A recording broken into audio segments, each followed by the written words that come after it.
The last planes carrying UK troops home from Afghanistan are landing at RAF Bryce Norton in the coming hours. Their arrival marks the end of Britain's 20-year military campaign in the country. With the US withdrawal due to conclude on Tuesday, time is running out for Afghans still desperate to leave.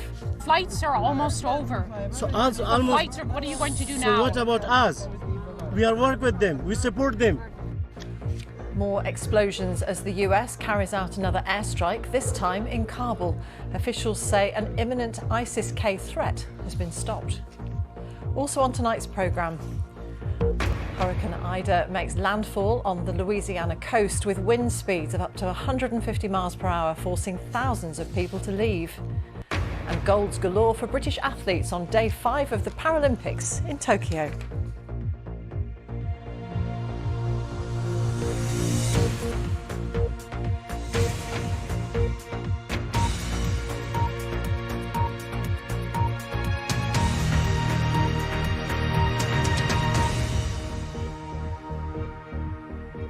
Good evening. The last planes carrying UK troops home from Afghanistan are due to arrive at RAF Bryce Norton in Oxfordshire in the coming hours. The departure from Kabul marked the end of 20 years of British military presence in the country, during which 457 service personnel were killed. Boris Johnson has warned the Taliban that any future diplomatic relationship would depend on whether it allowed Afghans who want to leave the country out of Afghanistan and whether women's rights will be respected. Here's our political correspondent, Ian Watson. One of the last British flights from Kabul landing in the UK this morning. The Prime Minister said, "We would not have wished to leave in this way." 20 years of military involvement in Afghanistan concluded with a frantic evacuation. The first UK ground forces arrived in Afghanistan in 2001 in the wake of 9/11. Few would have predicted that the campaign would become so protracted. 457 British service personnel lost their lives. Boris Johnson said their sacrifice hadn't been in vain, but in a government-issued video, he also pledged not to abandon those left behind. If the new regime in Kabul wants diplomatic recognition, or to unlock the billions that are currently frozen, they will have to ensure safe passage for those who wish to leave the country, to respect the rights of women and girls, to prevent Afghanistan from again becoming an incubator for global terror. In a literally heroic effort, 15,000 people, the majority of them Afghan citizens, have been airlifted from Kabul, but hundreds more who are eligible for relocation to the UK are still in the country, and the Taliban haven't yet guaranteed safe passage. Some of Boris Johnson's own MPs have expressed anger and shame. This former British Army officer told me refugee camps and processing centres need to be set up urgently. I'm not aware of any of these camps, of any of these processes, of any of the grander strategy that it's absolutely required. And again, it goes back to the bigger decision to withdraw, that all these things were not thought through. It's been catastrophic what's happened in Afghanistan. All the more reason why the United Nations need to lean into this. And I really do seek Britain, as a permanent member of the UN Security Council, to lead forward and to lean into this with some sense of urgency. Labour say the process of evacuation should have started sooner, and cooperation now from neighbouring countries isn't guaranteed. There are many, many people that I've been in contact with only over the last few days who are currently in hiding, who have no safe route out of Afghanistan, as well as hundreds of people who've been trying to make their way to the border and get across, particularly the border with Pakistan. When I spoke to officials from the Pakistani government in the last couple of days, there was an element of pessimism about how much Pakistan is going to be able to do. The British ambassador to Afghanistan is stepping down from Kabul, but operations will continue from Qatar. While British troops and diplomats have now arrived home safely, many of those who helped UK forces are still in harm's way. Ian Watson reporting, and Ian is here now. Ian, British troops are on home soil, but the focus is on those left behind. What can you tell us tonight about efforts to help them? Well, government officials, Martine, are very keen to stress that they'll be ramping up their efforts to try to get people left behind out of the country. There's obviously hundreds of people there who helped UK forces, but many thousands more will also want to leave. And I'm afraid, having asked questions of government officials today, I have to say that for all of them, the future looks very uncertain. So, for example, the Taliban have not yet granted safe passage, a key demand of the Prime Minister's. There's still a debate going on inside government over what documentation people might need if they get to the border in the first place in order to be accepted by neighbouring countries. And these bespoke processing hubs have been talked about to try to get people through the system and into the UK, close to the border with Afghanistan in neighbouring countries. None of them yet seem to be set up. The Lib Dems are now calling for a virtual recall of Parliament to discuss this urgently. And although it is obviously extremely good news that British troops, British diplomats are now safely home, I'm afraid the political and practical problems caused by the manner of our withdrawal are likely to persist long after the last soldier has touched down. Ian, thank you very much. Ian Watson. President Biden has honoured the 13 US troops who were among those killed in Thursday's suicide attack at Kabul airport. Mr Biden was at Dover Air Force Base in Delaware, where virtually all US military personnel killed in Afghanistan arrived back on American soil. He also met the families of some of those who died. Although the last UK flight has flown from Kabul, the United States is continuing its operation until Tuesday. Earlier, American forces carried out an airstrike in Kabul. A spokesman said the target was a car bomb that had posed an imminent threat to the international airport. Our chief international correspondent, Lise Doucette, reports. A house on fire in a fast-burning crisis. Said to be a rocket attack streets away from Kabul airport. It may have been the target. The US says it unleashed a drone strike too, hitting a vehicle of suicide bombers heading to the airport. And next to the airfield, gunfire. This a likely salvo from Taliban guards struggling to control the crowds. Today, military flights are still taking off, but Britain's airlift has ended not long now before America packs up too. In a fleeting twilight, Afghans hold fast to documents, to hope. My life is in danger in Jalalabad. But the flights are almost over. So almost. What are you going to do now? So what about us? We are work with them. We support them. I'm CIA agent and all Afghanistan. I have documents. This man tells us he worked for US intelligence.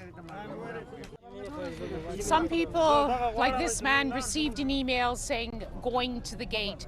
Other people say they don't have access to emails.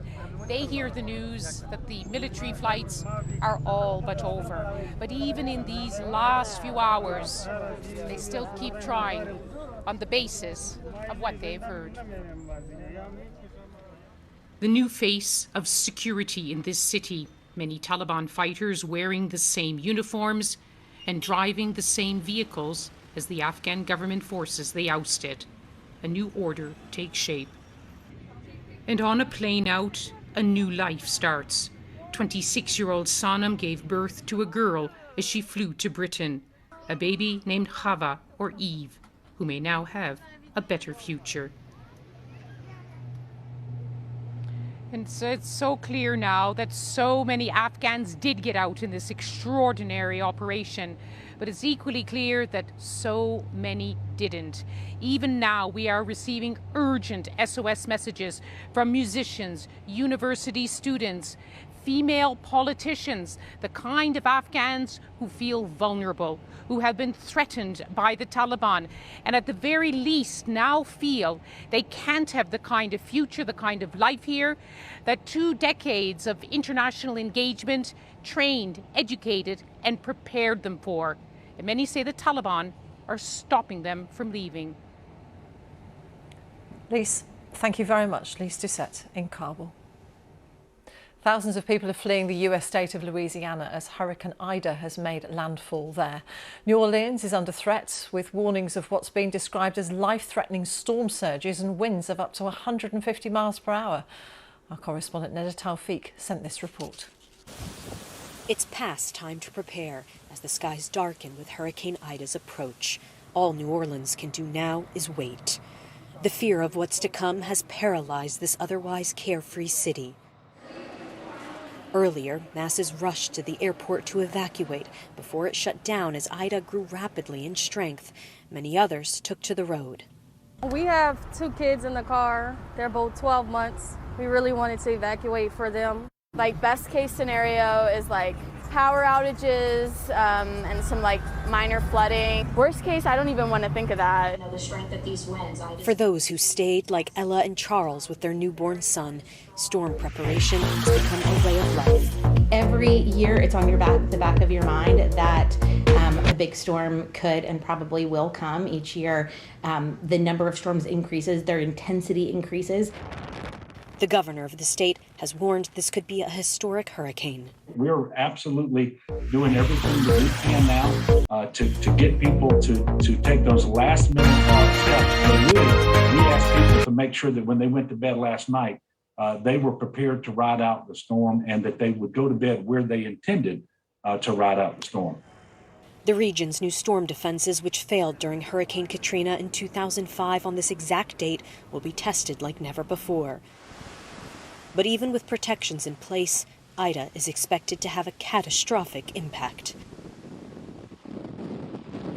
Well, conditions are deteriorating rapidly now that Ida has made landfall. The wind gusts are clocking in at about 60 miles per hour here in New Orleans, where the storm is headed. But this is just a tiny preview of what is expected. And this is on a day 16 years to the day that Hurricane Katrina devastated New Orleans. Filled with so much trauma for the residents here.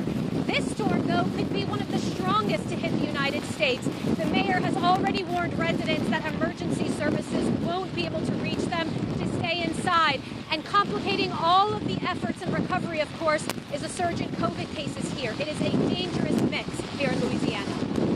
Nada, thank you very much. Nada Taufik in Louisiana. The number of new COVID cases reported in Scotland has hit another record high of more than 7,000 in the last 24 hours. It comes as the Scottish Health Secretary warned that the NHS was facing a perfect storm of pressure. The latest UK coronavirus figures from the government show there were 33,196 new infections recorded in the latest 24-hour period, which means on average there were 34,361 new cases per day. 61 deaths were recorded in the past 24 hours. Deaths a day in the past week. On vaccinations, 88.3% of adults in the UK have now had their first jab, and 78.4% have had both doses.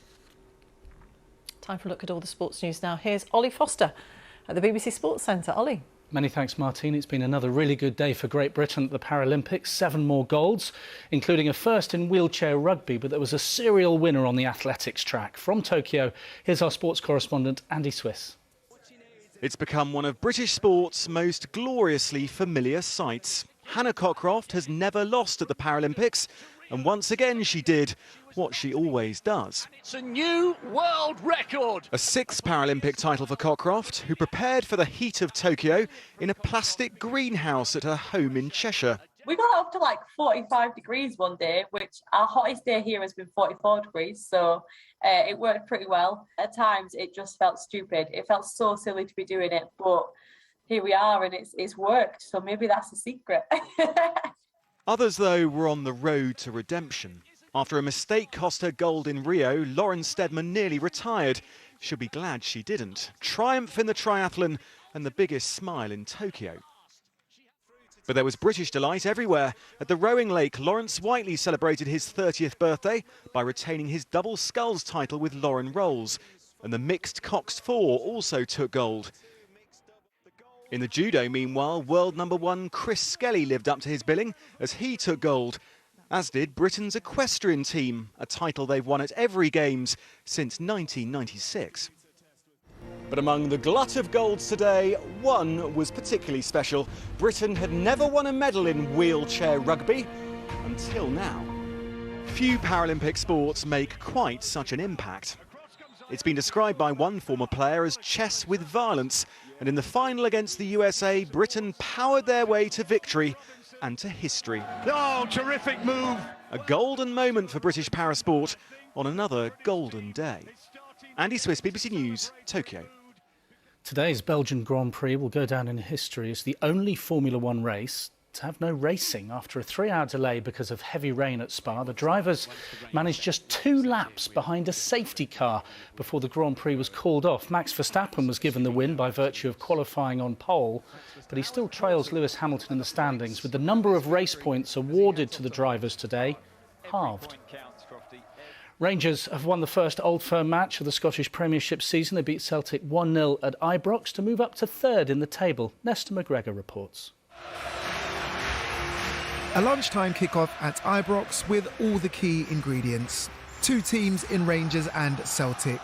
130 years of footballing rivalry, 50,000 or so loud, passionate fans. Mix together well and keep a close watch. It's been known to boil over in a flash.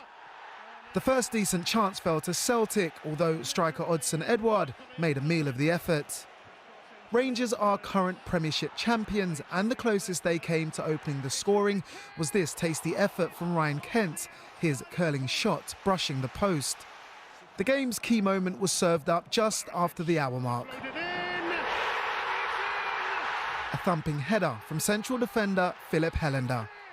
Rangers, without their manager Steven Gerrard and several players because of a COVID outbreak, held on for all 3 points in a game that never fails to whet the footballing appetite.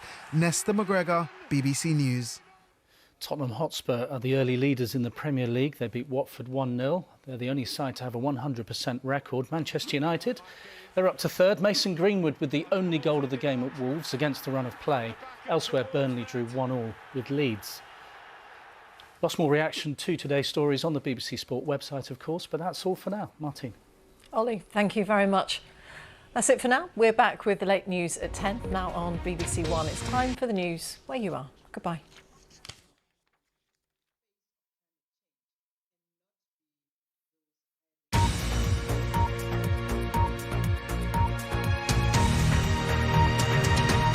Hello, this is BBC News. I'm Martine Croxall. Let's return to the end of the British mission in Afghanistan with the arrival back in the UK of the last troops to leave the country.